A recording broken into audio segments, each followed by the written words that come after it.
Hindi raw nakikita ng Department of Transportation na maapektuhan ang pampublikong transportasyon sa tigil pasada ng Grupong Piston ngayong araw hanggang bukas. Ayon kay Transportation Undersecretary TJ Batan sa panayam ng unang balita, matutugunan pa rin ang pampublikong transportasyon ng mga pangangailangan ng mga commuter. Una nang sinabi ng Pangulo na nasa 70% ng mga pampublikong sasakyan ay consolidated na alinsunod sa PUV Modernization Program.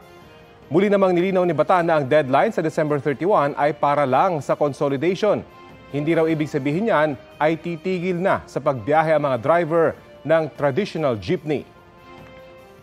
By December 31, kailangan lang pong magsumite ng aplikasyon ng ating mga operators, drivers, at yan po ay magbibigay na sa kanila ng tuloy pong mag-operate ng 2 to 3 years gamit po ang kanilang traditional jeepneys, at meron po silang lugit na 2 to 3 years para po mag-modernize into a modern jeep.